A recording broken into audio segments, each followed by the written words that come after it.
শিৱসাগৰ জিলাৰ খনামুখ গাঁও পঞ্চায়তৰ অন্তৰ্গত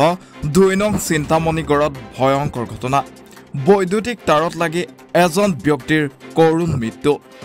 বানেগড়কা অঞ্চলটোত এডাল বৈদ্যুতিক তাৰ ছিগি পৰি থকাৰ ফলত আকস্মিকভাৱে ভীম গগৈ নামৰ ব্যক্তিজনৰ শৰীৰত স্পৰ্শ হোৱাৰ পিছতেই থিতাতে মৃত্যুক সাৱটি লয় ব্যক্তিজনে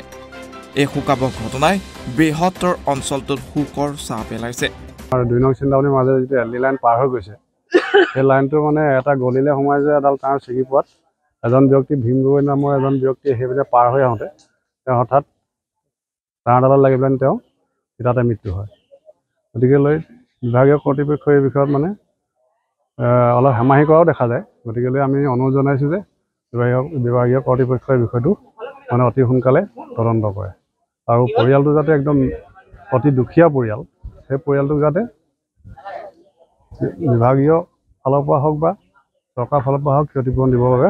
বিশেষভাৱে অনুৰোধ জনালোঁ তেওঁৰ নাম ভীম গগৈ তেওঁ মানে কৰ্মসূত্ৰে বামুণ পুখুৰীত এখন ট্ৰেক্টৰ চলাই আছিলে তেওঁ ইতিমধ্যে ঘৰৰ পৰা ভাত পানী খাই ওলাই আহিলে ওলাই আহোঁতে তেওঁ সেই লগৰ মানুহ এজনক লগ কৰিবৰ কাৰণে এই যিটো দুৱৰা পথ গলি আছে সেই গলিটোৱে তেওঁ মানুহজনক লগ কৰিবলৈ গৈছিলে তেওঁ গম নাপালে কাৰেণ্টটো হঠাৎ ছিগি পানীত পৰি আছিলে যিহেতু বানপানী গোটেই চাৰিওকাষৰ সমস্যা আপোনালোকে গম পাইছে সেই বানপানীত পানীত তেওঁ মানে কাৰেণ্টটো পৰি থকাৰ কাৰণে সেইফালে যাওঁতে তেওঁ কাৰেণ্টত লাগি তেওঁ মৃত্যুবৰণ কৰিব লগা হ'ল গৌৰীসাগৰৰ পৰা কৃতিদীপ্ত ভূঞাৰ ৰিপৰ্ট এনিভাৰত 24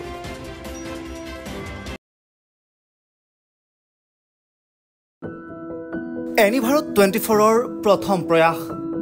জুবিন গাৰ্গৰ গীতৰ প্ৰতিযোগিতা জুবিনৰ গানে কি আনে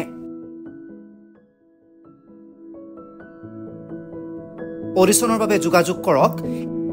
8638661821 আৰু 8812831556 নম্বৰত এনিভাৰত 24 উদ্যোগত এটা নতুন সংগীতৰ প্ৰতিযোগিতা আয়োজন কৰা হৈছে য'ত মোৰ গানৰ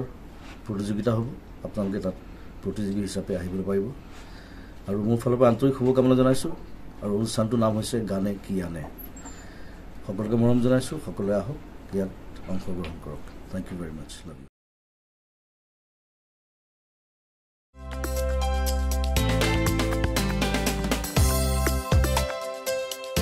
আপোনাৰ ঘৰখন আৰু অফিচ চালে চকুৰুৱাকৈ সজাওক আজি আহক সকলো ধৰণৰ অত্যাধুনিক ফাৰ্নিচাৰৰ বাবে সিটি ফাৰ্নিচাৰ 6 মাইল গুৱাহাটী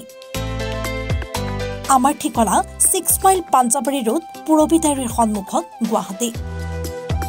আমাৰ যোগাযোগ নম্বৰ 9435013969